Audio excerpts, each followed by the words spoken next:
नमस्कार सम्मानित साथियों, आज मैं अपने जिला मैनपुरी के अंतर्गत होने वाले एक पदार्थ की बात करने वाला हूं, इसको प्रदर्शन करने वाला हूं, आप सभी के साथ उसको साझा करने वाला हूं। मेरे जिला मैनपुरी कस्बा भोगांव के अंतर्गत जहां का मैं स्थानीय निवासी हूं, मेरे नगर को नगर के नाम से कम जानने वाले उस पदार्थ के नाम से ज्यादा उस नगर को जानने वाली चीज के साथ आपको रूबरू कराऊंगा। जहां पर मैं इस समय खड़ा हूं, ये वरा और भगवंतपुर का मार्ग होता है, लगता है, जहां पर मैं यहाँ उपस्थित हूँ। लगभग सारी चीजें मैं आप सभी को इस ब्लॉग में बताने वाला हूँ। ये ब्लॉग इस उद्देश्य से नहीं बनाया गया है कि आप लोग नशा के आदी हो जाएं और नशा की ओर अग्रसर हों।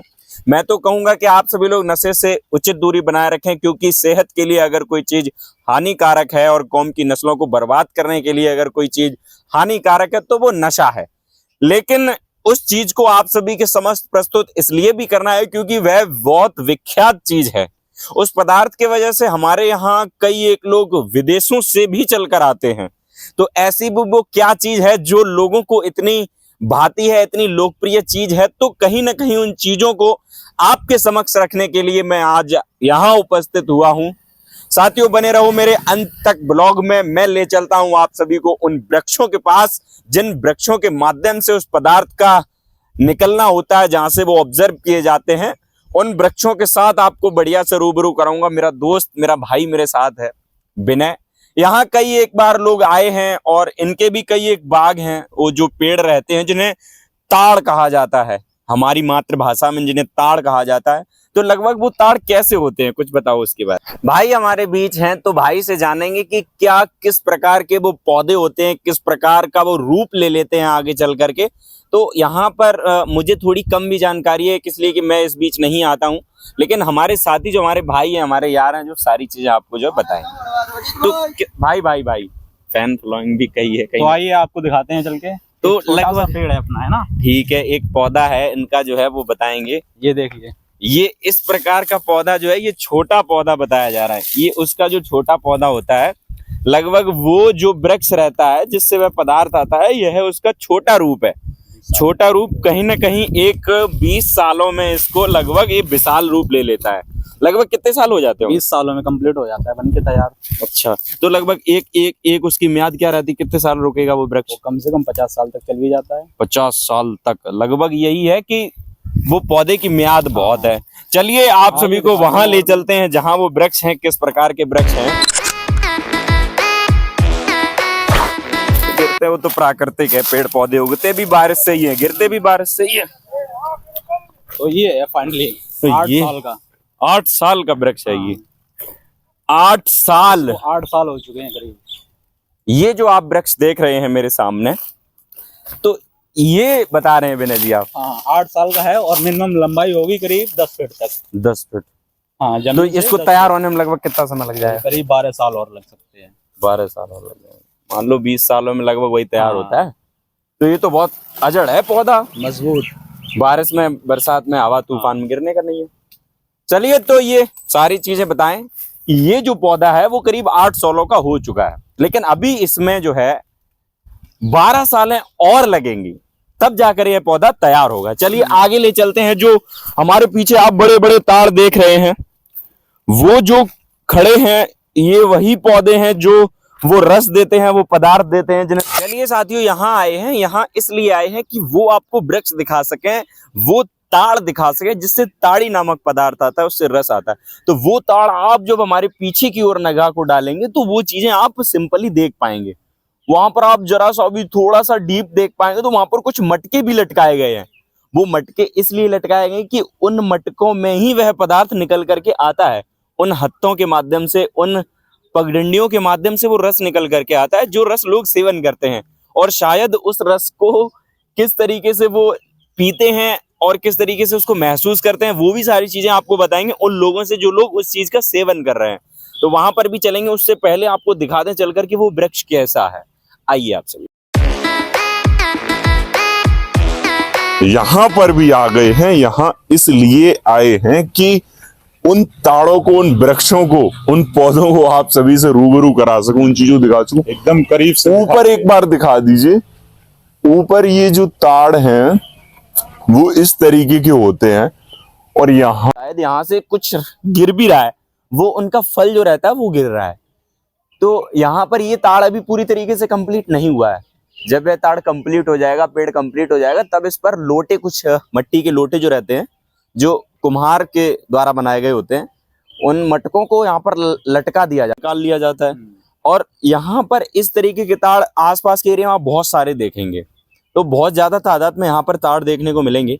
अब आपको ले चलते हैं वहां पर जहां पर ये उतरता है, कि किस तरीके से चढ़ करके उतारते हैं इसको।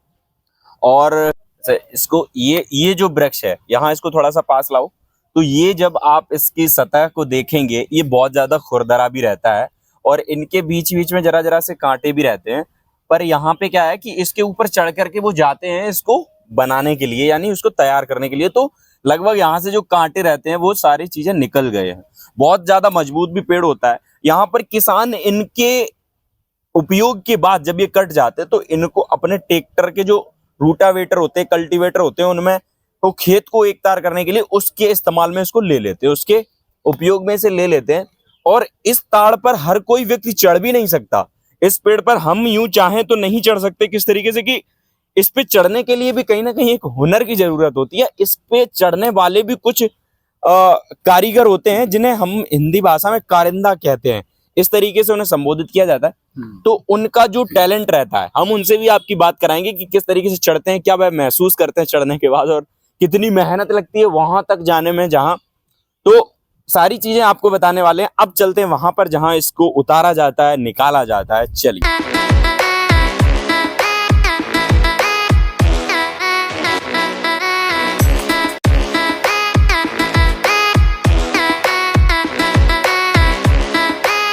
यहाँ जहाँ हम आए हैं बहुत ही शांति एरिया है, कहीं ना कहीं यहाँ जन्नत जैसा महसूस लोग करते हैं, ऐसा लोगों के विचार है। पर हम जहाँ आए हैं, हम यहाँ इसलिए आए हैं क्योंकि आपको वो सोमरस, वो ताड़ी नामक पदार्थ आपसे अवगत कराएंगे जो लोगों का बहुत लोकप्रिय रहता है। साथियों, मेरे पिता तुल्य बुजुर्ग यहाँ पर बैठे हुए हैं, क्योंकि इनसे ज्यादा अच्छा अनुभव आपके साथ साझा शायद ही कोई कर पाएगा। उन सारी चीजों को बताएं, दिखाएं, उससे पहले हम आपको इन दादा से चलकर वार्तालाप कराएंगे, बातचीत कराएंगे कि अपनी उम्र में उन्होंने क्या इस चीज से सीखा है, क्या महसूस किया है। कहीं ना कहीं दारू जो रहती है वो, उसका सेवन जो रहता है गलत होता है, पर इसकी क्या खासियत है वो सारी चीजें जानेंगे। दादा नमस्कार। नमस्कार। मैं अजीत कुमार, आपके यहाँ का ही निवासी हूँ, जैसा आप सभी जानते ही हैं। तो ये जो ताड़ी रहती है दादा, इसका क्या मतलब है, इसे क्या समझा जाए? नशीला पदार्थ है, इससे नुकसान है, फायदा है? इससे फायदा है। क्या फायदा हो सकता है? फायदा जो है, पेट की जो है थोड़ी बहुत हाल बीमारी जो है वो कम करती है। अच्छा अच्छा, जैसे गर्मी बहुत ज्यादा होती है तो ताड़ी गर्म होती है या ठंडी? ताड़ी ठंडी होती है। अच्छा अच्छा, तो ये ताड़ी पीने से इंसान के निजी जीवन में क्या लाभ होता है, जैसे क्या महसूस करता है? इससे लाभ ये होता है कि इससे ताड़ी पियो, इसकी पुर्जा जो है पूरे पेट के धुल जाती है। अच्छा, प्योरीफाई हो जाती है पूरे पेट की। अच्छा, तो इसको किस मौसम में निकाला जाता है? मतलब गर्मियां जो चल रही हैं, किस माह में आती है ये ताड़ी? जे अब हम तो अंग्रेजी ला पड़ी नहीं। हाँ, ये जान लो कि जून जुलाई में आ रही है। अगर ये मई चल रहा है तो जून जुलाई में अच्छे से चलती है। अच्छा, ये जुलाई के अंतिम समय तक खत्म हो जाएगी? खत्म हो जाएगी। अच्छा, और ये जो नशीला पदार्थ शराब जो रहती है, उससे नुकसानदायक है, फायदेमंद है? शराब जो है, शराब आप पिए तो उससे 2 दिन तक पिया रहो, ठीक है, तो उससे लैट्रिन नहीं बनेगी लम। ठीक है। और ये अगर पीते रहोगे तो बराबर खाना नहीं खाओगे, बराबर लैट्रिन आती है। अच्छा, जैसे कि अगर इसको पी लेने के बाद अगर किसी को उल्टी हो जाती है तो और बढ़िया बात होती है। अच्छा, उल्टी हो जाए, गर्म का ना लैट्रिन हो जाए पतली, तो पेट की जो गंदगी है सब निकल जाती है वो। अच्छा अच्छा, तो लगभग ये मतलब फायदेमंद है? फायदेमंद है। अच्छा अच्छा, भाई झूठ है, ऊपर से आता है। अच्छा अच्छा, बिना दवा से यही केवल ऐसी चीज है, बिना दवा से यही बनती है। अच्छा, मतलब इसमें कुछ भी नहीं डालना? कोई भी कुछ नहीं पड़ता है इसमें। मतलब इसको अगर पेड़ से निकालेंगे तो क्या ले जाना पड़ता है पेड़? इससे पेड़ निकालते हो तो लोटा ले जाओ, ठीक है, मिट्टी का, या अपना डिब्बा ले जाओ, ठीक है, कट्टी, और लटका दो जाके? लटका दो जाके। तो उसमें कुछ टैबलेट वगैरह डालते हैं? कुछ नहीं डालते, नशा के लिए केवल दोनों टाइम पे, जैसे हम आप भैंस दूते हैं तो छेव लगाया जाता है। अच्छा, जिसमें से वो टपकता रहता है? अच्छा, तो लगभग भर जाता है शाम को? भरता नहीं, अब जो है मान लो किसी में 1 डिब्बा, किसी में 2 डिब्बा, और हर पेड़े पे 2, 4, 6, 10 डिब्बा तक लिमिट 10 डिब्बा। अच्छा, हाँ, तो काम 2 डिब्बा हो जाती, काम 3 डिब्बा हो जाती, तो वे जे लोग जो चढ़ते हैं वे सभी लोग उसमें उंज के नीचे जाते हैं। चलो बहुत बहुत धन्यवाद साधुवाद दादाजी, सारी चीजें पता चली। किसी युवा वर्ग से पूछते हैं तो शायद वो झूठा अपने स्वार्थ के लिए बता दे, मगर दादा का ऐसा कोई स्वार्थ नहीं है और यहाँ पर सारी चीजें उन्होंने निष्पक्ष रूप से साझा की हैं। तो बने रहो अंत तक, और भी लोगों से मिलाएंगे, सारी चीजें बताएंगे। तो जैसा कि आप देख पा रहे हैं कि जो पैरों में रस्सी लगी हुई है, इस रस्सी को दोनों पैरों में ऊपर चल कर के फंसा लेते हैं।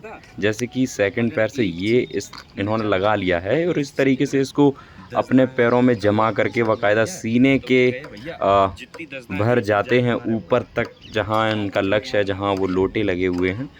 तो काफ़ी मशक्क़त के बाद वो जो पदार्थ है वो हासिल हो पाता है, ऐसा नहीं है, आम बात है। और ये अभी इस तरीके से ऊपर जाते जाएंगे, ऊपर जाते जाएंगे, लगभग बहुत ज़्यादा ऊपर जाना होता है तब जाकर वह सारी चीज़ नीचे आ पाती है। तो इस तरीके से भाई जो ऊपर जा रहे हैं, तो अब कुछ देर में ये पौधे तक वहाँ पहुँच जाएंगे जहाँ जो वो पगडंडियाँ हैं, जो उन पगडंडियों से जो रस निकलता है, उस रस को ये वहाँ से निकालेंगे लोटों के माध्यम से। उसके बाद इनके पीछे जो कट्टी लटकी हुई है, इस कट्टी में उसको निकाल लेंगे। फिर वो जो इनके धारदार हथियार रहता है, जिसे पाली कहा जाता है, तो इस पाली को जो है उपयोग में लेकर के इससे छेव लगा देते हैं, जिससे उसको थोड़ा सा काट दे। इस तरीके से ये वहाँ पहुँच गए हैं, किस तरीके से निकाल रहे हैं आप देख पा रहे हैं। तो इस तरीके से ये जो है यहाँ पर निकाल लेते हैं इसको। तो यही प्रक्रिया है इसकी, इस वृक्ष से उस पदार्थ। और अंत में मिल गए हमारे एक भाई जो कि फर्रुखाबाद से आए थे, तो उनके सामने कुछ फ़ोटोज़ ली। ब्लॉग का अंत यहाँ पर करते हैं। बहुत बहुत धन्यवाद, बहुत बहुत